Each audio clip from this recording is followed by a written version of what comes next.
नैन महिंजे तरसदे कद पसी दीदारो।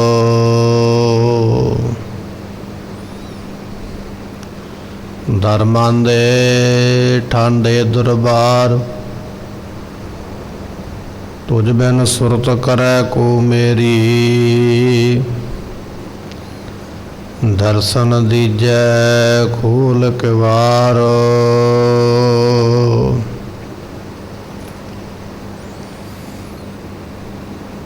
बेअंत को विरला जाने गुर प्रसाद को शब्द बखाने। दर्शन मांगो देह प्यारे तुमरी सेवा कौन कौन ना तारे। कागा करागट ढोलिया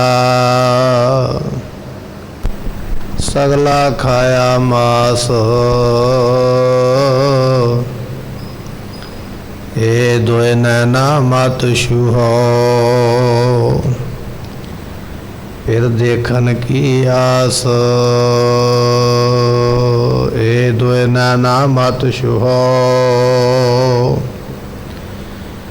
फिर देखन की आस। सुकाओ होटल गुर सेविया ऐनस सहज सुभाए। दर्शन परसै गुरु के जन्म मरण दुख जाय। होवै सिफत खसंबंधी नूर अरसों कुरसों चटिया।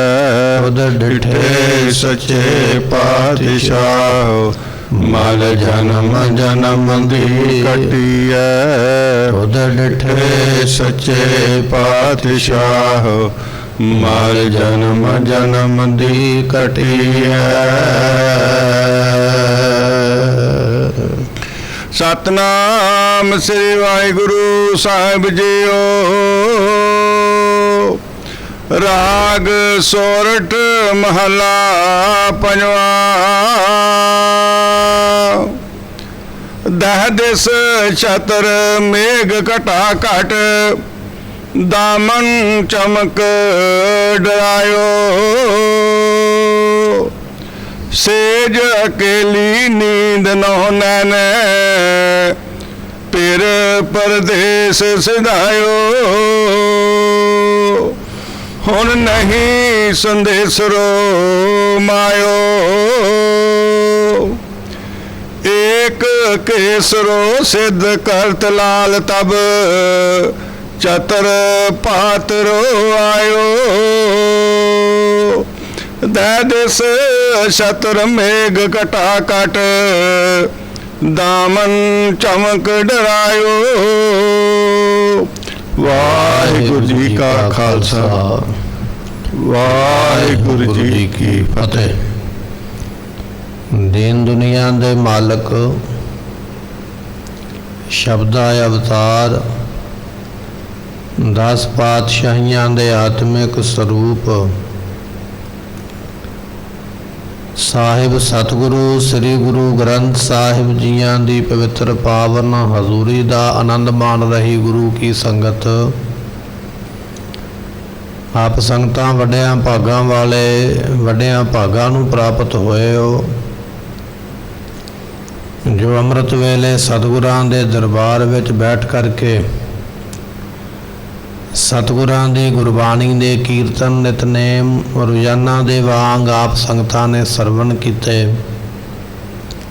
मिलिया होया ये मनुखा जन्म दा जो समा है गुरु रहमत नाल गुरु कृपा नाल आप संगत ने सफला बनाया। इस वेले आपां लड़ीवार सतगुरां दी गुरबाणी साहिब गुरु ग्रंथ साहिब महाराज जियां दे पवित्र जो शब्द हैं शब्द दर शब्द तिस बाणी दी विचार आपां कथा सरवण कर रहे हाँ। अज दा ये जो शब्द सतगुरु सानू बख्शिश कर रहे ने 624 अंग दे उपर ये शब्द लिखिया गुरु अर्जन देव पातशाह जियां ने। ਜਿਸ ਦੀ ਵਿਚਾਰ ਅੱਜ ਆਪਾਂ ਨੂੰ ਪ੍ਰਾਪਤ ਹੋ ਰਹੀ ਹੈ। ਆਓ ਆਪਣੇ ਮਨ ਦਾ ਧਿਆਨ ਟਿਕਾਈਏ, ਭਾਵਨਾ ਨਾਲ, ਸ਼ਰਧਾ ਨਾਲ ਸਤਿਗੁਰਾਂ ਦੇ ਅਗੰਮੀ ਬਚਨ ਸਾਡੇ ਭਲੇ ਕਰਨ ਵਾਸਤੇ ਜੋ ਮਹਾਰਾਜ ਨੇ ਬਖਸ਼ਿਸ਼ ਕੀਤੇ ਸਰਵਣ ਕਰੀਏ। ਮਿਲ ਕੇ ਆਖੀਏ ਸਤਿਨਾਮ ਸ੍ਰੀ ਵਾਹਿਗੁਰੂ ਸਾਹਿਬ ਜੀ। ਸਤਨਾਮ ਸ੍ਰੀ ਵਾਹਿਗੁਰੂ ਸਾਹਿਬ ਜੀਓ। ਰਾਗ ਸੋਰਠ ਮਹੱਲਾ ਪੰਜਵਾ। ਗੁਰੂ ਅਰਜਨ ਦੇਵ ਪਾਤਸ਼ਾਹ ਜੀਆਂ ਦਾ ਇਹ ਸ਼ਬਦ ਸੋਰਠ ਰਾਗ ਦੇ ਅੰਦਰ ਆਪਾਂ ਸਰਵਣ ਕਰ ਰਹੇ ਹਾਂ। ਇਤਿਹਾਸ ਦੇ ਵਿੱਚ ਬਚਨ ਆਉਂਦਾ ਹੈ, ਗੁਰੂ ਰਾਮਦਾਸ ਮਹਾਰਾਜ ਜੀਆਂ ਦੇ ਵੱਡੇ ਭਰਾ ਨਾਮ ਹੈ ਸਹਾਰੀ ਮੱਲ ਜੀ, ਲਾਹੌਰ ਦੇ ਵਿੱਚ ਰਹਿੰਦੇ। ਕਿਉਂਕਿ ਮਹਾਰਾਜ ਜੀਆਂ ਦਾ ਪਰਿਵਾਰ ਲਾਹੌਰ ਦੇ ਵਿੱਚ ਵਾਸਾ ਕਰਦਾ। ਆਪ ਵੀ ਗੁਰੂ ਰਾਮਦਾਸ ਪਾਤਸ਼ਾਹ ਮਹਾਰਾਜ ਜੀ ਲਾਹੌਰ ਦੇ ਵਸਨੀਕ ਸਨ। ਗੁਰੂ ਅਮਰਦਾਸ ਪਾਤਸ਼ਾਹ ਮਹਾਰਾਜ ਦੀ ਸ਼ਰਨ ਵਿੱਚ ਆਉਣ ਕਰਕੇ ਆਪ ਜੀ ਗੋਇੰਦਵਾਲ ਦੀ ਧਰਤੀ ਤੇ ਨਿਵਾਸ ਕੀਤਾ। ਕੁਝ ਸਮਾਂ ਅੰਮ੍ਰਿਤਸਰ ਦੀ ਧਰਤੀ ਤੇ ਵੀ ਆਪ ਜੀ ਨੇ ਨਿਵਾਸ ਕੀਤਾ। ਜਿਸ ਵੇਲੇ ਸਤਿਗੁਰੂ ਪਾਤਸ਼ਾਹ ਗੁਰਤਾ ਗੱਦੀ ਤੇ ਬਿਰਾਜਮਾਨ ਹੋਏ, ਸਤਿਗੁਰਾਂ ਦੇ ਵੱਡੇ ਭਰਾ ਸਹਾਰੀ ਮੱਲ ਜੀ ਆ ਗਏ। ਕਹਿਣ ਲੱਗੇ, ਮੇਰੇ ਪੁੱਤਰ ਦਾ ਘਰ ਵਿੱਚ ਵਿਆਹ ਹੈ, ਆਪ ਜੀ ਕਿਰਪਾ ਕਰਕੇ ਚਰਨ ਪਾਓ। ਉਸ ਵੇਲੇ ਗੁਰੂ ਰਾਮਦਾਸ ਪਾਤਸ਼ਾਹ ਮਹਾਰਾਜ ਜੀਆਂ ਨੇ ਬਚਨ ਆਖਿਆ। ਕਹਿਣ ਲੱਗੇ, ਭਰਾਤਾ ਜੀ, ਸੰਗਤਾਂ ਬੇਅੰਤ ਮਿਲਣ ਵਾਸਤੇ ਆ ਸਾਡੇ ਕੋਲ ਇੱਥੇ ਆਉਂਦੀਆਂ ਨੇ। ਜੇ ਅਸੀਂ ਇੱਥੇ ਨਾ ਮਿਲੇ ਸੰਗਤਾਂ ਨੂੰ ਤੇ ਸੰਗਤਾਂ ਉਦਾਸ ਹੋ ਜਾਣਗੀਆਂ। ਦੂਰੋਂ ਦੁਰਾਡਿਓਂ ਚੱਲ ਕੇ ਕਈ ਦਿਨ ਲਾ ਕੇ ਸੰਗਤਾਂ ਆਉਂਦੀਆਂ। ਇਸ ਕਰਕੇ ਅਸੀਂ ਇੱਥੋਂ ਜਾਣਾ ਠੀਕ ਨਹੀਂ ਸਮਝਦੇ। ਸੰਗਤਾਂ ਨੂੰ ਸਾਡੇ ਟਿਕਾਣੇ ਦਾ ਪਤਾ ਮਿਲਣ ਵਾਸਤੇ ਆ ਰਹੀਆਂ, ਅਸੀਂ ਆਪਣੇ ਪੁੱਤਰ ਨੂੰ ਭੇਜ ਦਿੰਦੇ ਹਾਂ। ਉਸ ਵੇਲੇ ਸਤਿਗੁਰਾਂ ਨੇ ਪੁੱਤਰਾਂ ਨੂੰ ਭੇਜਣ ਵਾਸਤੇ ਪਹਿਲਾਂ ਵੱਡੇ ਪੁੱਤਰ ਨੂੰ ਹੁਕਮ ਲਾਇਆ, ਉਹਨੇ ਨਾ ਕਰ ਦਿੱਤੀ। ਛੋਟੇ ਪੁੱਤਰ ਨੂੰ ਹੁਕਮ ਲਾਇਆ, ਉਹਨਾਂ ਨੇ ਵੀ ਨਾ ਕਰ ਦਿੱਤੀ। ਫਿਰ ਸਭ ਤੋਂ ਛੋਟੇ ਸਪੁੱਤਰ ਗੁਰੂ ਅਰਜਨ ਦੇਵ ਪਾਤਸ਼ਾਹ ਨੂੰ ਹੁਕਮ ਲਾਇਆ ਤੇ ਉਹਨਾਂ ਨੇ ਜਾਣ ਵਾਸਤੇ ਸਤ ਬਚਨ ਆਖਿਆ। ਜਦੋਂ ਗੁਰੂ ਅਰਜਨ ਦੇਵ ਪਾਤਸ਼ਾਹ ਮਹਾਰਾਜ ਜੀ ਲਾਹੌਰ ਨੂੰ ਚੱਲਣ ਲੱਗੇ ਤੇ ਉਸ ਵੇਲੇ ਗੁਰੂ ਰਾਮਦਾਸ ਪਾਤਸ਼ਾਹ ਕਹਿਣ ਲੱਗੇ, ਪੁੱਤਰ ਜੀ, ਵਿਆਹ ਦਾ ਕੰਮ ਕਰਵਾ ਕੇ ਜੋ ਆਪਣੀ ਧਰਮਸ਼ਾਲਾ ਬਣਵਾਈ ਹੋਈ ਹੈ, ਜਿੱਥੇ ਗੁਰੂ ਰਾਮਦਾਸ ਪਾਤਸ਼ਾਹ ਦਾ ਘਰ ਸੀ, ਇਸ ਘਰ ਦੇ ਵਿੱਚ ਮਹਾਰਾਜ ਜੀਆਂ ਨੇ ਫਿਰ ਬਾਹਰ ਵਿੱਚ ਧਰਮਸ਼ਾਲਾ ਬਣਵਾ ਦਿੱਤੀ। ਸੰਗਤ ਦੇ ਭਲੇ ਵਾਸਤੇ, ਸੰਗਤ ਦੇ ਉਪਦੇਸ਼ ਵਾਸਤੇ। ਪਾਤਸ਼ਾਹ ਕਹਿਣ ਲੱਗੇ, ਵਿਆਹ ਦੇ ਕਾਰਜ ਕਰਨ ਤੋਂ ਮਗਰੋਂ ਇਸ ਧਰਮਸ਼ਾਲਾ ਦੇ ਅੰਦਰ ਬੈਠ ਕੇ ਸੰਗਤਾਂ ਨੂੰ ਉਪਦੇਸ਼ ਦੇਣਾ। ਜਦੋਂ ਤੁਹਾਨੂੰ ਸੁਨੇਹਾ ਭੇਜਾਂਗੇ, ਸੱਦਾ ਭੇਜਾਂਗੇ, ਉਦੋਂ ਆਉਣਾ ਲਾਹੌਰ ਤੋਂ, ਉਹਨਾਂ ਚਿਰ ਲਾਹੌਰ ਦੇ ਵਿੱਚ ਰਹਿਣਾ। ਇਹ ਬਚਨ ਲੈ ਕੇ ਗੁਰੂ ਅਰਜਨ ਦੇਵ ਪਾਤਸ਼ਾਹ ਲਾਹੌਰ ਚਲੇ ਗਿਆ। ਵਿਆਹ ਦੇ ਕਾਰਜ ਕੀਤੇ, ਧਰਮਸ਼ਾਲਾ ਵਿੱਚ ਜਾ ਕੇ ਬੈਠ ਗਏ। ਇੱਕ ਦਿਨ ਲੰਘ ਗਿਆ, 2 ਦਿਨ ਲੰਘ ਗਏ, ਹਫ਼ਤਾ ਲੰਘ ਗਿਆ, ਮਹੀਨਾ ਲੰਘ ਗਿਆ, ਪਰ ਗੁਰੂ ਰਾਮਦਾਸ ਪਾਤਸ਼ਾਹ ਨੇ ਯਾਦ ਨਹੀਂ ਕੀਤਾ। ਉਸ ਵੇਲੇ ਬਿਰਹੇ ਵਿੱਚ ਆ ਕੇ ਵਿਛੋੜੇ ਦੀ ਪੀੜ ਨੂੰ ਸਤਿਗੁਰੂ ਪਾਤਸ਼ਾਹ ਜੀਆਂ ਨੇ ਇਸ ਸ਼ਬਦ ਵਿੱਚ ਫਿਰ ਉਸ ਵੇਲੇ ਤਰਜਮਾਨ ਕੀਤਾ। ਇਸ ਸ਼ਬਦ ਵਿੱਚ ਲਿਖਿਆ ਉਹਨਾਂ ਨੇ। ਇੱਥੇ ਇੱਕ ਅਲੰਕਾਰ ਬਣਦੇ ਨੇ, ਜਿਵੇਂ ਵਿਛੋੜੇ ਵਾਲੀ ਪ੍ਰਤੀਬਰਤਾ ਇਸਤਰੀ ਜਿਹੜੀ ਹੈ ਆਪਣੇ ਪਤੀ ਤੋਂ ਬਿਨਾਂ ਜਿਵੇਂ ਦੁੱਖ ਨੂੰ ਮਹਿਸੂਸ ਕਰਦੀ ਹੈ। ਗੁਰੂ ਅਰਜਨ ਦੇਵ ਪਾਤਸ਼ਾਹ ਜੀਆਂ ਨੇ ਇਸ ਸ਼ਬਦ ਵਿੱਚ ਇਸ ਤਰੀਕੇ ਦਾ ਇਹ ਜਿਹੜਾ ਦੁੱਖ ਹੈ ਵਰਣਨ ਕੀਤਾ ਹੈ ਕਿ ਅਸੀਂ ਰਾਮਦਾਸ ਗੁਰੂ ਪਾਤਸ਼ਾਹ ਤੋਂ ਦੂਰ ਹੋ ਕੇ ਇਸ ਤਰੀਕੇ ਨਾਲ ਦੁਖੀ ਹੋ ਰਹੇ ਹਾਂ, ਜਿਵੇਂ ਪ੍ਰਤੀਬਰਤਾ ਇਸਤਰੀ ਆਪਣੇ ਪਤੀ ਤੋਂ ਦੂਰ ਰਹਿ ਕੇ ਦੁੱਖ ਮਹਿਸੂਸ ਕਰਦੀ ਹੈ। ਇਹ ਅਲੰਕਾਰ ਬੱਧਾ ਮਹਾਰਾਜ ਜੀਆਂ ਨੇ। ਆਓ ਭਾਵਨਾ ਦੇ ਨਾਲ ਸਰਵਣ ਕਰੀਏ। ਤੈ ਦਿਸ ਛਤਰ ਮੇ ਘਟਾ ਘਟ ਦਾਮਨ ਚਮਕ ਡਰਾਇਓ। ਸਤਿਗੁਰੂ ਜੀ ਬਖਸ਼ਿਸ਼ ਕਰਦੇ, ਸਾਉਣ ਭਾਦਰੋਂ ਦੇ ਮਹੀਨੇ ਦੇ ਵਿੱਚ ਜਿਵੇਂ ਆਕਾਸ਼ ਦੇ ਵਿੱਚ 4 ਚਫੇਰਿਓਂ ਬੱਦਲ ਆ ਜਾਣ। ਦੈ ਦਿਸ ਤੋਂ ਭਾਵ 10 ਦਿਸ਼ਾਵਾਂ ਦੇ ਵੱਲੋਂ ਬੱਦਲ ਚੜ੍ਹ ਕੇ ਆ ਗਏ। ਬੱਦਲ ਵੀ ਐਸੇ ਆ ਗਏ ਨੇ, ਕਹਿਣ ਲੱਗੇ ਵੀ ਘਟਾ ਘਟ ਇੱਕ ਰਸ ਛਤਰਕਾਰ ਬੱਦਲ 4 ਚਫੇਰਿਓਂ, ਜਿਵੇਂ ਛਤਰੀ ਹੁੰਦੀ ਹੈ ਨਾ, 4 ਚਫੇਰਿਓਂ ਵਰਨ ਵਾਸਤੇ ਨੀਵੇਂ ਹੋ ਗਏ। ਕਾਲੇ ਬੱਦਲ ਨੇ ਤੇ ਕਹਿਣ ਲੱਗੇ ਕਾਲੇ ਬੱਦਲਾਂ ਦਾ ਬਹੁਤਾ ਸੰਘਣਾ ਹੋ ਜਾਣਾ ਅਤੇ ਛਤਰੀ ਦੇ ਵਾਂਗ 4 ਚਫੇਰਿਓਂ ਨੀਵੇਂ ਹੋ ਜਾਣਾ। ਤੇ ਅਗਲਾ ਬਚਨ ਮਹਾਰਾਜ ਜੀ ਨੇ ਵਰਤਿਆ ਹੈ, ਦਾਮਨ ਚਮਕ ਡਰਾਇਓ। ਉਹਦੇ ਵਿੱਚ ਜਦੋਂ ਬਿਜਲੀ ਚਮਕਦੀ ਹੈ ਨਾ, ਕੜਕਦੀ ਹੈ ਤੇ ਡਰ ਪੈਦਾ ਕਰਦੀ ਹੈ। ਉਸ ਵੇਲੇ ਡਰ ਆਉਂਦਾ ਹੈ। ਸੇਜ ਅਕੇਲੀ ਨੀਂਦ ਨਹੁ ਨੈਣੈ ਫਿਰ ਪਰਦੇਸ ਸਦਾਇਓ। ਸਤਿਗੁਰੂ ਪਾਤਸ਼ਾਹ ਕਹਿਣ ਲੱਗੇ ਉਹ ਪ੍ਰਤੀਬ੍ਰਤਾ ਇਸਤਰੀ ਜਿਹੜੀ ਹੈ ਪਤੀ ਤੋਂ ਬਿਨਾਂ ਸੇਜਾ ਤੇ ਇਕੱਲੀ ਪਈ ਹੋਈ ਹੈ, ਉਹਦੇ ਨੇਤਰਾਂ ਦੇ ਵਿੱਚ ਨੀਂਦ ਨਹੀਂ ਆ ਰਹੀ। ਕਿਉਂ ਨਹੀਂ ਆ ਰਹੀ? ਕਿਉਂਕਿ ਫਿਰ ਪਰਦੇਸ ਸਦਾਇਓ, ਜੋ ਪਤੀ ਹੈ ਉਹ ਪਰਦੇਸ ਗਿਆ ਹੋਇਆ। ਪ੍ਰਤੀਬ੍ਰਤਾ ਇਸਤਰੀ ਸੇਜਾ ਤੇ ਪਈ ਹੋਈ, ਪਲੰਘੇ ਤੇ ਪਈ ਹੋਈ, ਆਪਣੇ ਆਸਣ ਤੇ ਪਈ ਹੋਈ ਹੈ। ਬਾਹਰ ਬੱਦਲਾਂ ਦੀ ਬਹੁਤ ਭਾਰੀ ਕਾਲੀ ਘਟਾ ਚੜ੍ਹ ਕੇ ਆ ਗਈ ਹੈ। 4 ਚੁਫੇਰਿਓਂ ਬੱਦਲ ਚੜ੍ਹ ਕੇ ਆ ਗਏ, ਛਤਰ ਦੇ ਵਾਂਗ 4 ਚੁਫੇਰਿਓਂ ਨੀਵੇਂ ਹੋ ਗਏ ਨੇ। ਉਹਨਾਂ ਬੱਦਲਾਂ ਦੇ ਵਿੱਚ ਬਹੁਤ ਜ਼ਿਆਦਾ ਬਿਜਲੀ ਚਮਕਦੀ ਪਈ ਹੈ, ਬੜੀ ਬਿਜਲੀ ਕੜਕਦੀ ਪਈ ਹੈ।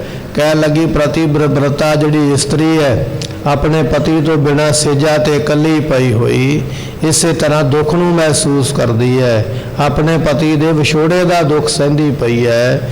ਇਸੇ ਤਰ੍ਹਾਂ ਮਹਾਰਾਜ ਬਖਸ਼ਿਸ਼ ਕਰਦੇ ਕਹਿਣ ਲੱਗੇ ਐ ਸਤਿਗੁਰੂ ਪਾਤਸ਼ਾਹ ਜੀ, ਉਸ ਇਸਤਰੀ ਦੇ ਵਾਂਗ ਅਸੀਂ ਵੀ ਇਸ ਲਾਹੌਰ ਦੀ ਧਰਤੀ ਤੇ ਆਪ ਜੀ ਤੋਂ ਦੂਰ ਹੋ ਕੇ ਦੁੱਖ ਮਹਿਸੂਸ ਕਰ ਰਹੇ ਹਾਂ, ਕਿਉਂਕਿ ਆਪ ਜੀ ਦੂਰ ਹੋ ਸਾਡੇ ਕੋਲੋਂ, ਅਸੀਂ ਆਪ ਜੀ ਦੇ ਦਰਸ਼ਨਾਂ ਬਿਨਾਂ ਰਹਿ ਨਹੀਂ ਸਕਦੇ ਹਾਂ। ਪਾਤਸ਼ਾਹ ਜੀਆਂ ਨੇ ਸ਼ਬਦ ਹਜ਼ਾਰੇ ਦੀ ਬਾਣੀ ਵਿੱਚ ਵੀ ਇਹ ਬਚਨ ਬਖਸ਼ਿਸ਼ ਕੀਤੇ, ਇੱਕ ਘੜੀ ਨਾ ਮਿਲਤੇ ਤਾਂ ਕਲਯੁਗ ਹੋਤਾ, ਹੁਣ ਕਦ ਮਿਲੀਐ ਪ੍ਰੇ ਤੁਧ ਭਗਵੰਤਾ, ਮੋਹੇ ਰੈਣ ਨਾ ਵਿਹਾਵੈ ਨੀਂਦ ਨ ਆਵੈ, ਬਿਨ ਦੇਖੈ ਗੁਰ ਦਰਬਾਰੇ ਜੀਓ। ਇਹ ਗੁਰਬਾਣੀ ਦਾ ਮਹਾਵਾਕ ਸਤਿਗੁਰਾਂ ਨੇ ਲਿਖਿਆ।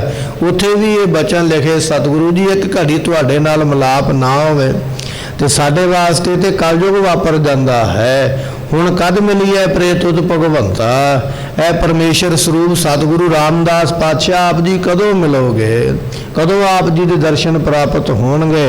ਮੋਹੇ ਰਹਿਣ ਨਾ ਵਿਹਾਵੈ ਨੀਂਦ ਨਾ ਆਵੈ, ਨਾ ਰਾਤ ਬਤੀਤ ਹੁੰਦੀ ਹੈ ਨਾ ਨੀਂਦ ਆਉਂਦੀ ਹੈ। ਕਿਉਂ ਨਹੀਂ ਆਉਂਦੀ? ਕਿਉਂਕਿ ਮੈਂ ਆਪ ਜੀ ਦੇ ਸਰੂਪ ਦੇ ਦਰਸ਼ਨ ਨਹੀਂ ਕੀਤੇ, ਦਰਸ਼ਨਾਂ ਬਿਨਾਂ ਮੈਨੂੰ ਨਿੰਦਰਾ ਨਹੀਂ ਆਉਂਦੀ ਹੈ, ਮੈਂ ਆਪ ਜੀ ਦੇ ਪਵਿੱਤਰ ਦਰਸ਼ਨ ਨਹੀਂ ਕਰ ਪਾਇਆ। ਐਸੀ ਪ੍ਰੀਤੀ ਹੈ ਗੁਰੂ ਅਰਜਨ ਦੇਵ ਪਾਤਸ਼ਾਹ ਜੀਆਂ ਦੀ ਸਾਹਿਬ ਗੁਰੂ ਰਾਮਦਾਸ ਮਹਾਰਾਜ ਸਾਹਿਬ ਜੀਆਂ ਦੇ ਨਾਲ। ਉਸੇ ਹੀ ਆਪਣੇ ਵਿਛੋੜੇ ਨੂੰ ਇਸੇ ਸ਼ਬਦ ਵਿੱਚ ਬਖਸ਼ਿਸ਼ ਕਰਦੇ। ਕਹਿਣ ਲੱਗੇ ਭਾਈ, ਜਿਵੇਂ ਵਿਛੋੜੇ ਵਾਲੀ ਇਸਤਰੀ ਆਪਣੇ ਪਤੀ ਤੋਂ ਦੂਰ ਹੋ ਕੇ ਦੁੱਖ ਨੂੰ ਪ੍ਰਾਪਤ ਕਰਦੀ ਹੈ, ਗੁਰੂ ਰਾਮਦਾਸ ਪਾਤਸ਼ਾਹ ਇਸੇ ਤਰ੍ਹਾਂ ਅਸੀਂ ਆਪ ਜੀ ਤੋਂ ਦੂਰ ਹੋ ਕੇ ਉਸ ਦੁੱਖ ਨੂੰ ਪ੍ਰਾਪਤ ਕਰ ਰਹੇ ਹਾਂ। ਸਾਡੇ ਤੇ ਕਿਰਪਾ ਕਰੋ, ਸਾਨੂੰ ਆਪਣੇ ਕੋਲ ਬੁਲਾਉਣਾ ਕਰੋ। ਹੁਣ ਨਹੀਂ ਸੰਦੇਸਰੋ ਮਾਇਓ, ਲੱਗੇ ਭਾਈ ਹਾਲੇ ਤੱਕ ਸਤਿਗੁਰਾਂ ਦਾ ਸੰਦੇਸ਼ਾ ਨਹੀਂ ਆਇਆ, ਹਜੇ ਤੱਕ ਸਤਿਗੁਰਾਂ ਵੱਲੋਂ ਸੁਨੇਹਾ ਨਹੀਂ ਆਇਆ ਕਿਸੇ ਸਿੱਖ ਨੂੰ। ਬਾਬਾ ਬੁੱਢਾ ਸਾਹਿਬ ਵਰਗੇ, ਭਾਈ ਗੁਰਦਾਸ ਜੀ ਵਰਗੇ, ਹੋਰ ਵੀ ਬੇਅੰਤ ਸਿੱਖ ਨੇ, ਭਾਈ ਬਹਿਲੋ ਜੀ ਵਰਗੇ ਗੁਰੂ ਘਰ ਦੇ ਵਿੱਚ, ਪਰ ਗੁਰੂ ਪਾਤਸ਼ਾਹ ਨੇ ਸਾਨੂੰ ਬੁਲਾਉਣ ਵਾਸਤੇ ਹਾਲੇ ਤੱਕ ਸੁਨੇਹਾ ਕੋਈ ਨਹੀਂ ਭੇਜਿਆ। ਕਿਉਂਕਿ ਗੁਰੂ ਰਾਮਦਾਸ ਪਾਤਸ਼ਾਹ ਦੇ ਬਚਨ ਸਨ, ਪੁੱਤਰ ਜੀ ਜਦੋਂ ਸਦਾ ਭੇਜਾਂਗੇ ਉਦੋਂ ਤੁਸੀਂ ਆਉਣਾ ਹੈ। ਹੁਣ ਅਸੀਂ ਆਪਣੇ ਪਿਤਾ ਦਾ ਬਚਨ ਤੇ ਮੰਨਦੇ ਪਏ ਇੱਥੇ ਬੈਠੇ ਹੋਏ, ਪਰ ਸਤਿਗੁਰਾਂ ਨੇ ਹਾਲੇ ਤੱਕ ਸੁਨੇਹਾ ਨਹੀਂ ਭੇਜਿਆ। ਹੁਣ ਨਹੀਂ ਸੰਦੇਸਰੋ ਮਾਇਓ, ਇਹ ਭਾਈ ਹਾਲੇ ਤੱਕ ਸਤਿਗੁਰਾਂ ਦਾ ਸੁਨੇਹਾ ਨਹੀਂ ਆਇਆ, ਸਾਨੂੰ ਹਾਲੇ ਤੱਕ ਬੁਲਾਇਆ ਨਹੀਂ ਹੈ। ਐਸੀ ਸਾਡੀ ਹਾਲਤ ਹੈ। ਏਕ ਕੋਸਰੋ ਸਿੱਧ ਕਰਤ ਲਾਲ ਤਬ, ਚਤਰ ਪਾਤਰੋ ਆਇਓ। ਸਤਿਗੁਰੂ ਪਾਤਸ਼ਾਹ ਜੀ ਬਖਸ਼ਿਸ਼ ਕਰਦੇ ਕਹਿਣ ਲੱਗੇ, ਲਾਲ ਜਿਹੜੇ ਪਿਆਰੇ ਨੇ ਸਤਿਗੁਰੂ ਜੀ, ਲਾਲ ਦਾ ਅਰਥ ਪਿਆਰਾ ਹੁੰਦਾ ਹੈ।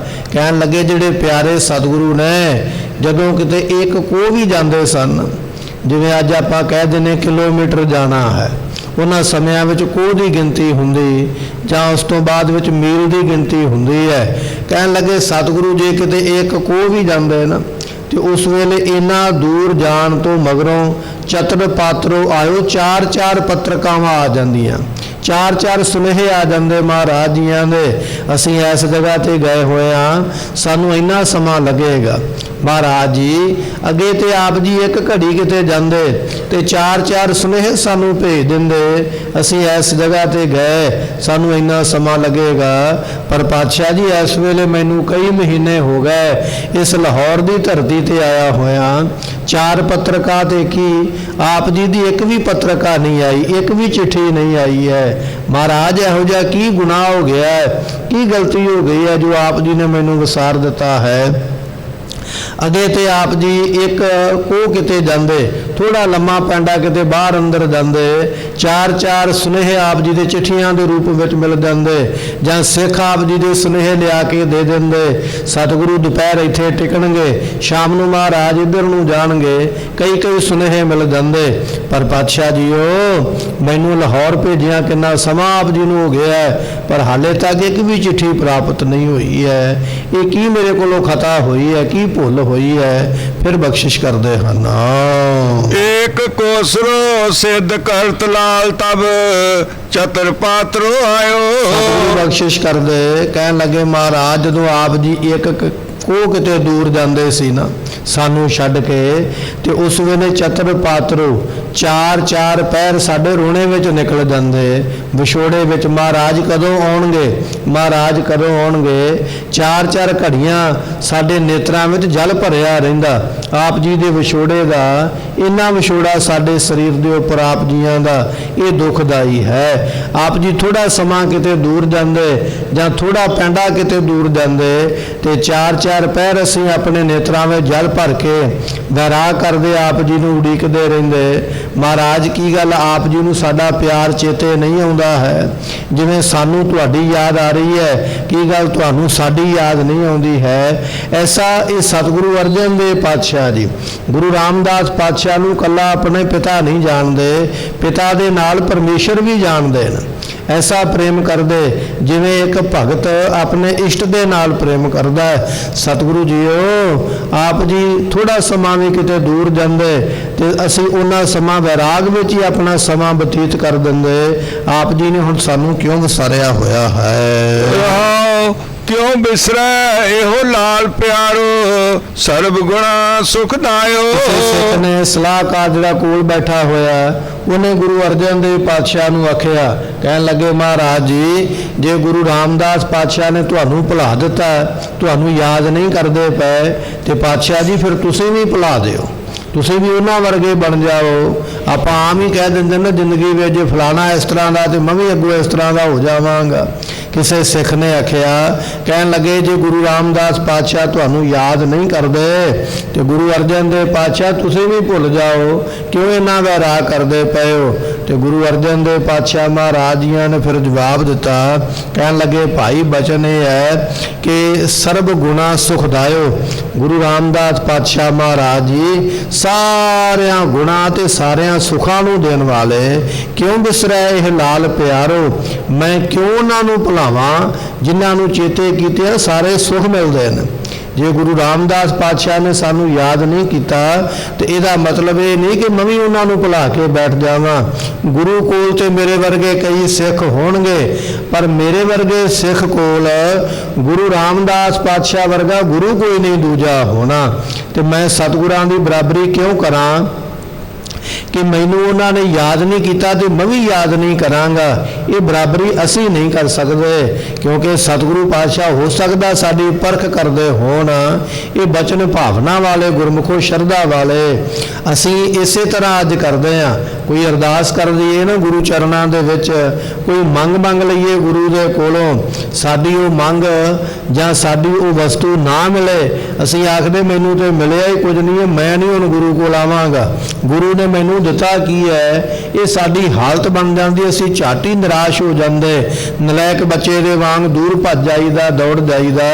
गुरु अर्जन देव पातशाह कहन लगे नहीं भाई, स्वामी को गृह जो सदा स्वान तैत नहीं नित, नानक एह बिद हर भजो एक मन होए एक चित।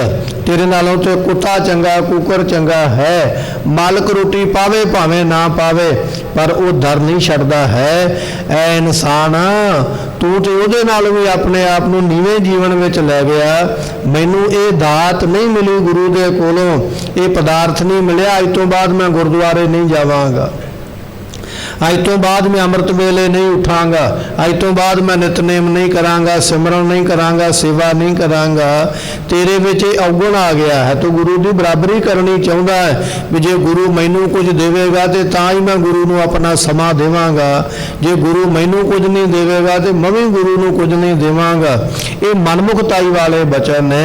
ਐਸੇ ਕਿਸੇ ਸਿੱਖ ਨੇ ਸਲਾਹ ਦੇ ਦਿੱਤੀ ਗੁਰੂ ਅਰਜਨ ਦੇਵ ਪਾਤਸ਼ਾਹ ਜੀਆਂ ਨੂੰ, ਮਹਾਰਾਜ ਸਾਹਿਬ ਜੀਓ, ਜੇ ਗੁਰੂ ਰਾਮਦਾਸ ਨੇ ਤੁਹਾਨੂੰ ਯਾਦ ਨਹੀਂ ਕੀਤਾ ਤੇ ਤੁਸੀਂ ਵੀ ਭੁਲਾ ਦਿਓ, ਤੁਸੀਂ ਕਿਉਂ ਯਾਦ ਕਰਦੇ ਹੋ? ਤੇ ਪਾਤਸ਼ਾਹ ਕਹਿਣ ਲੱਗੇ ਭਾਈ ਬਚਨ ਇਹ ਹੈ ਕਿ ਸਰਬ ਗੁਣਾ ਸੁਖਦਾਇਓ।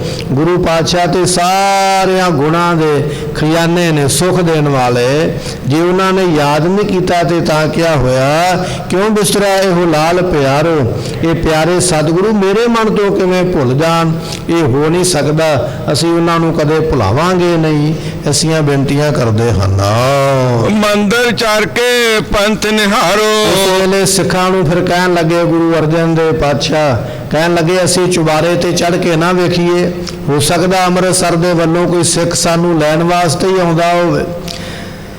ਜਿੰਨੇ ਚਿਰ ਨੂੰ ਸਿੱਖ ਨੇ ਪਹੁੰਚਣਾ ਸਮਾਂ ਲੱਗ ਜਾਣਾ, ਪਰ ਜੇ ਅਸੀਂ ਚੁਬਾਰੇ ਤੇ ਚੜ ਕੇ ਵੇਖ ਲਵਾਂਗੇ ਦੂਰੋਂ ਆਉਂਦਾ, ਉਹ ਸਾਨੂੰ ਛੇਤੀ ਦਿਸ ਪੈਣਾ ਹੈ। ਇਹ ਜਦੋਂ ਸਿੱਖਾਂ ਦੇ ਨਾਲ ਬਚਨ ਕੀਤਾ ਤੇ ਸਿੱਖ ਕਹਿਣ ਲੱਗੇ ਮਹਾਰਾਜ ਠੀਕ ਹੈ, ਆਪ ਜੀ ਜੇ ਚੁਬਾਰੇ ਤੇ ਚੜ ਕੇ ਵੇਖਣਾ ਚਾਹੁੰਦੇ ਹੋ ਤੇ ਵੇਖ ਸਕਦੇ ਹੋ। ਉਸ ਵੇਲੇ ਗੁਰੂ ਅਰਜਨ ਦੇਵ ਪਾਤਸ਼ਾਹ ਮਹਾਰਾਜ ਜੀ ਉਹ ਜਿਹੜੀ ਧਰਮਸ਼ਾਲਾ ਗੁਰਮੁਖੋ ਦੇ ਚੁਬਾਰੇ ਤੇ ਚੜ ਗਏ।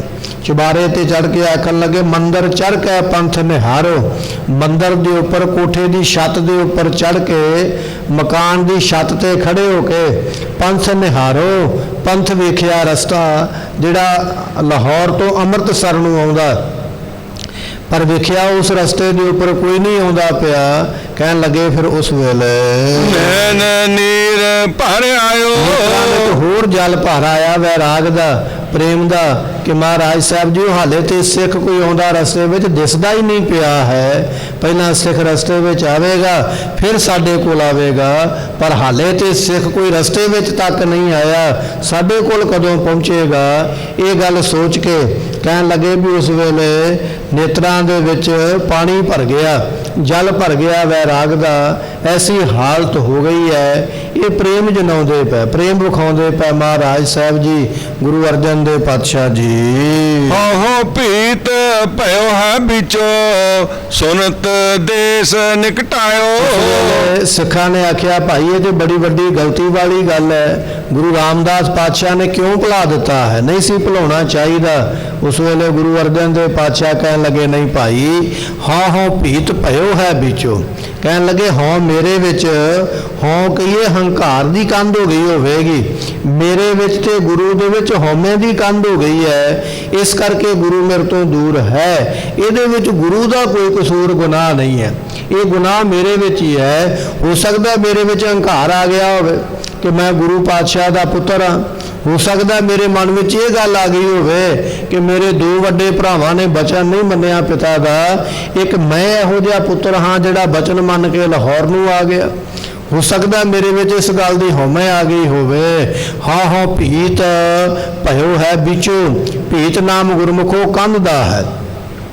ਸਤਿਗੁਰੂ ਕਹਿਣ ਲੱਗੇ ਗੁਰਸਿੱਖੋ ਇਹਦੇ ਵਿੱਚ ਵੀ ਸਾਡੇ ਵਿੱਚ ਹੀ ਊਣਤ ਆਈ ਹੈ। ਹੋ ਸਕਦਾ ਮਨ ਵਿੱਚ ਕਿਤੇ ਹਉਮੈ ਦੀ ਕੰਧ ਆ ਗਈ ਹੋਵੇ ਵੀ ਮੇਰੇ ਵਰਗਾ ਤੇ ਸਿੱਖ ਹੀ ਕੋਈ ਨਹੀਂ ਹੈ, ਮੇਰੇ ਵਰਗਾ ਪੁੱਤਰ ਨਹੀਂ ਕੋਈ ਹੋ ਸਕਦਾ। ਗੁਰੂ ਪੁੱਤਰਾਂ ਦੇ ਵਿੱਚੋਂ ਮੈਂ ਇਹੋ ਜਿਹਾ ਪੁੱਤਰ ਹਾਂ ਜਿਹਨੇ ਬਚਨ ਮੰਨਿਆ। ਗੁਰਮੁਖੋ ਗੁਰੂ ਨਾਨਕ ਦੇਵ ਪਾਤਸ਼ਾਹ ਤੋਂ ਲੈ ਕੇ ਗੁਰੂ ਅਰਜਨ ਸਾਹਿਬ ਪਾਤਸ਼ਾਹ ਤੱਕ ਜਿੰਨੇ ਗੁਰੂ ਪੁੱਤਰ ਹੋਏ ਗੁਰੂ ਪਾਤਸ਼ਾਹ ਦੇ, ਭਾਵੇਂ ਗੁਰੂ ਨਾਨਕ ਸਾਹਿਬ ਪਾਤਸ਼ਾਹ ਦੇ ਸਾਹਿਬਜ਼ਾਦੇ ਨੇ, ਭਾਵੇਂ ਗੁਰੂ ਅੰਗਦ ਸਾਹਿਬ ਪਾਤਸ਼ਾਹ ਦੇ ਪੁੱਤਰ ਨੇ, ਭਾਵੇਂ ਗੁਰੂ ਅਮਰਦਾਸ ਮਹਾਰਾਜ ਜੀਆਂ ਦੇ ਪੁੱਤਰ ਨੇ, ਤੇ ਭਾਵੇਂ ਗੁਰੂ ਰਾਮਦਾਸ ਪਾਤਸ਼ਾਹ ਦੇ ਪੁੱਤਰ ਨੇ, ਉਹਨਾਂ ਪੁੱਤਰਾਂ ਦੇ ਵਿੱਚੋਂ ਧੰਨ ਗੁਰੂ ਅਰਜਨ ਦੇਵ ਪਾਤਸ਼ਾਹ ਮਹਾਰਾਜ ਐਸੇ ਪੁੱਤਰ ਹੋਏ ਜਿਨ੍ਹਾਂ ਨੇ ਆਪਣੇ ਪਿਤਾ ਦਾ ਬਚਨ ਮੰਨ ਕੇ ਵਿਖਾਇਆ। ਬਾਬਾ ਸ੍ਰੀ ਚੰਦ ਵਰਗੇ, ਬਾਬਾ ਲਖਮੀ ਦਾਸ ਵਰਗੇ, ਬਾਬਾ ਦਾਤੂ ਜੀ, ਬਾਬਾ ਦਾਸੂ ਜੀ, ਬਾਬਾ ਮੋਹਨ ਜੀ, ਬਾਬਾ ਮੋਰੀ ਜੀ, ਬਾਬਾ ਪ੍ਰਿਥੀ ਚੰਦ ਜੀ, ਬਾਬਾ ਮਹਾਦੇਵ ਜੀ ਸਮਾਂ ਪੈਣ ਤੇ ਜਦੋਂ ਮਹਾਰਾਜ ਪਰਖ ਕਰਦੇ ਕਿਤੇ ਨਾ ਕਿਤੇ ਨਾ ਕਰ ਦਿੰਦੇ, ਬਚਨ ਮੰਨਣ ਤੋਂ ਆਸਾ ਪਾਸਾ ਕਰ ਦਿੰਦੇ। ਪਰ ਉਹਨਾਂ ਪੁੱਤਰਾਂ ਦੇ ਵਿੱਚੋਂ ਗੁਰੂ ਅਰਜਨ ਦੇਵ ਪਾਤਸ਼ਾਹ ਮਹਾਰਾਜ ਐਸੇ ਪੁੱਤਰ ਨਿਕਲੇ ਜਿਨ੍ਹਾਂ ਨੇ ਬਚਨ ਸਤ ਬਚਨ ਕਹਿ ਕੇ ਉਸੇ ਵੇਲੇ ਝਟ ਮੰਨ ਕੇ ਆਗਿਆ ਪੂਰੀ ਕੀਤੀ ਹੈ। ਸਤਿਗੁਰੂ ਕਹਿਣ ਲੱਗੇ, ਸਿੱਖੋ ਹੋ ਸਕਦਾ ਸਾਡੇ ਮਨ ਵਿੱਚ ਇਸ ਗੱਲ ਦਾ ਮਾਣ ਆ ਗਿਆ ਹੋਵੇ ਵੀ ਸਾਰੇ ਪੁੱਤਰਾਂ ਵਿੱਚੋਂ ਮੈਂ ਪੁੱਤਰ ਬੜਾ ਲਾਇਕ ਨਿਕਲਿਆ ਜੋ ਆਪਣੇ ਪਿਤਾ ਦਾ ਬਚਨ ਮੰਨ ਕੇ ਚੱਲ ਪਿਆ। ਕਹਿਣ ਲੱਗੇ, ਹਾਂ ਹਾਂ ਭੀਤ ਭਇਓ ਹੈ ਵਿੱਚੋਂ, ਹੋ ਸਕਦਾ ਇਹ ਮੇਰੇ ਵਿੱਚ ਹਉਮੈ ਦੀ ਕੰਧ ਆ ਗਈ ਹੋਵੇ। ਤੇ ਪਾਤਸ਼ਾਹ ਕਹਿਣ ਲੱਗੇ, ਸੁਣਤ ਦੇਸ ਨਿਕਟਾਇਓ।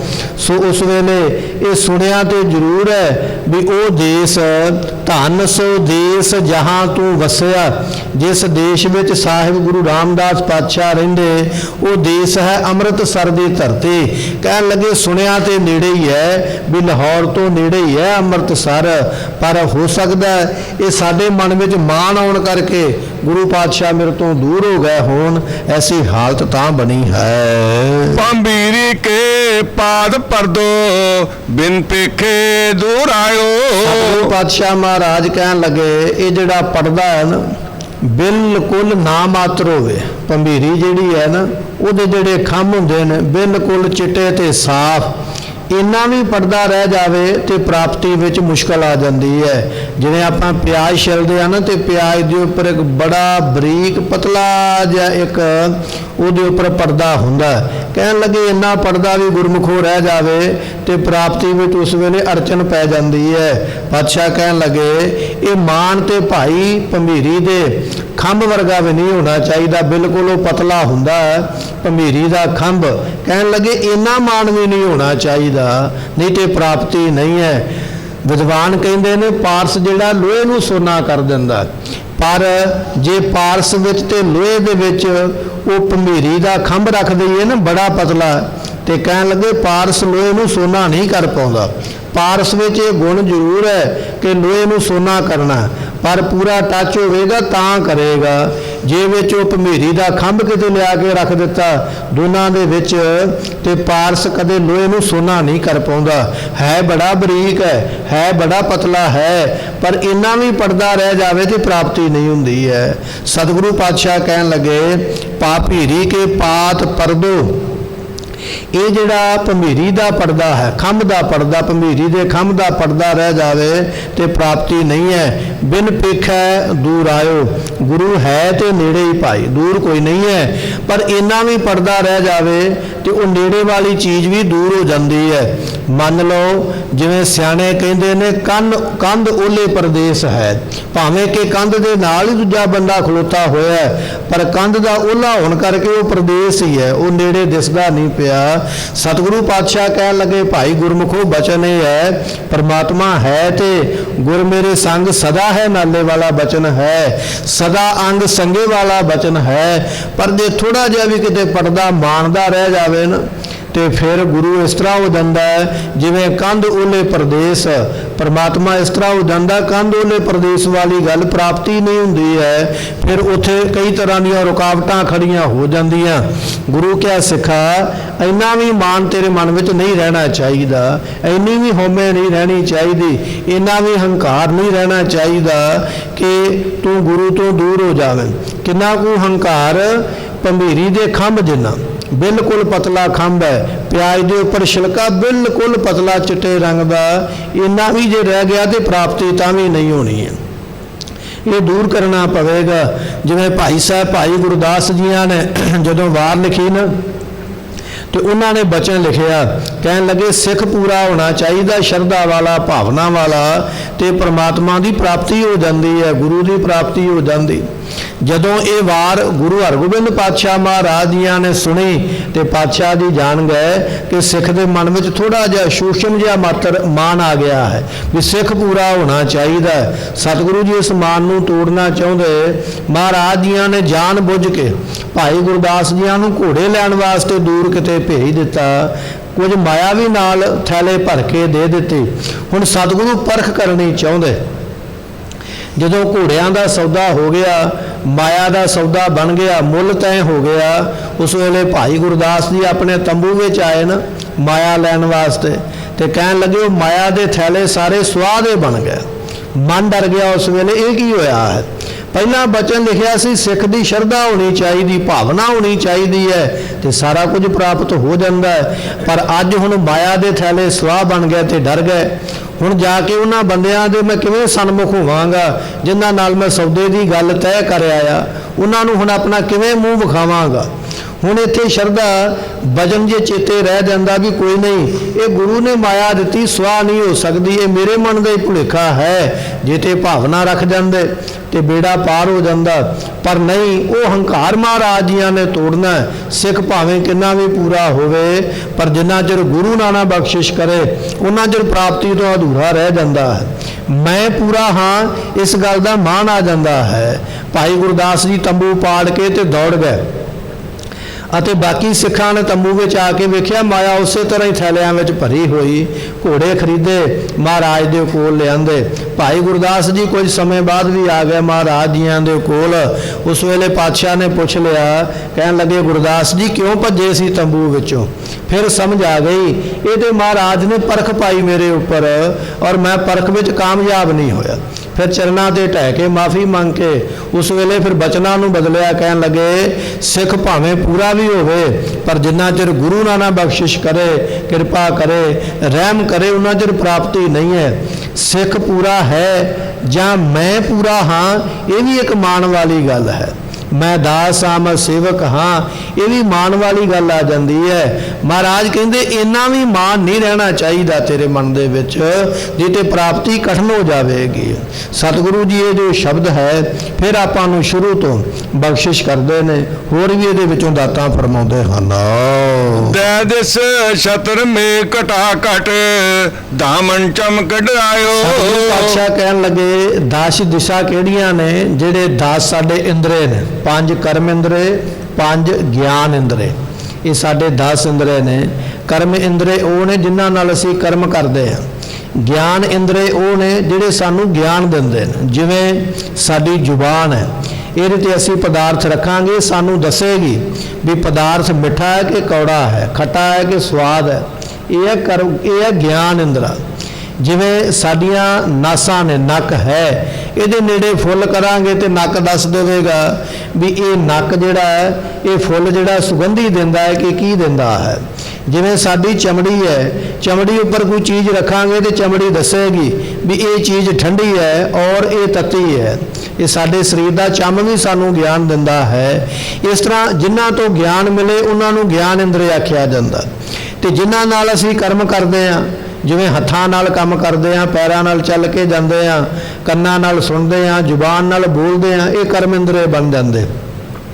ਸਤਿਗੁਰੂ ਪਾਤਸ਼ਾਹ ਕਹਿਣ ਲੱਗੇ ਦੈ ਦਿਸ ਛਤਰ ਮੇਘ ਘਟਾ, ਇਹ ਜਿਹੜੀ ਸਾਡੀਆਂ 10 ਗਿਆਨ ਇੰਦਰੀਆਂ ਨੇ, 5 ਕਰਮ ਇੰਦਰੀਆਂ ਤੇ 5 ਗਿਆਨ ਇੰਦਰੀਆਂ, ਇਹਨਾਂ ਦੇ ਵਿੱਚ ਭਾਈ ਮੋਹ ਰੂਪੀ ਬੱਦਲ ਛਾਇਆ ਹੋਇਆ।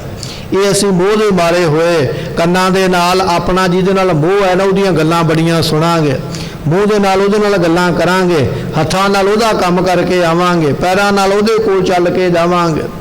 ਪਾਤਸ਼ਾਹ ਕਹਿਣ ਲੱਗੇ ਇਹ ਤੇਰੀਆਂ 10 ਇੰਦਰੀਆਂ ਜਿਹੜੀਆਂ ਨੇ ਇਹ ਮੋਹ ਰੂਪੀ ਬੱਦਲਾਂ ਦੇ ਨਾਲ ਭਾਈ ਛਾਈਆਂ ਹੋਈਆਂ। ਮੋਹ ਦਾ ਬੱਦਲ ਤੈਨੂੰ ਚਾਰ ਚਫੇਰਿਓਂ ਘੇਰ ਕੇ ਬੈਠਾ ਹੋਇਆ। ਦਾਮਨ ਚਮਕ ਡਰਾਇਓ, ਇਹ ਦਾਮਨ ਜਿਹੜੀ ਮਾਇਆ ਹੈ, ਇਹ ਮਾਇਆ ਰੂਪੀ ਬਿਜਲੀ ਜਿਹੜੀ ਚਮਕਾਰੇ ਮਾਰ ਰਹੀ ਹੈ। ਕਿਵੇਂ? ਇਹ ਮਾਇਆ ਹਾਵ ਭਾਵ ਕਰਕੇ ਵਿਖਾਉਂਦੀ ਹੈ, ਕਦੇ ਕਿਸ ਤਰ੍ਹਾਂ ਦਾ ਸੁੱਖ, ਕਦੇ ਕਿਸ ਤਰ੍ਹਾਂ ਦਾ ਪਦਾਰਥ।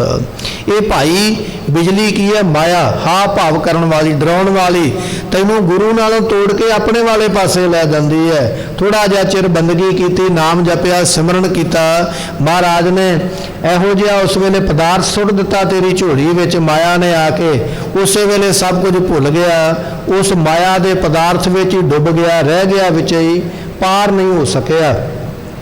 ਪਾਤਸ਼ਾਹ ਕਹਿਣ ਲੱਗੇ ਭਾਈ ਇਹ ਜਿਹੜੀ ਮਾਇਆ ਹੈ ਨਾ, ਦਾਮਨ ਮਾਇਆ, ਇਹ ਚਮਕ ਡਰਾਇਓ, ਇਹ ਚਮਕਾਰੇ ਮਾਰਦੀ, ਹਾਵ ਭਾਵ ਕਰਦੀ ਹੈ। ਸੇਜ ਅਕੇਲੀ ਨੀਂਦ ਨਾ ਨੈਣ ਪੀਰ ਪਰਦੇਸ ਸਧਾਇਓ।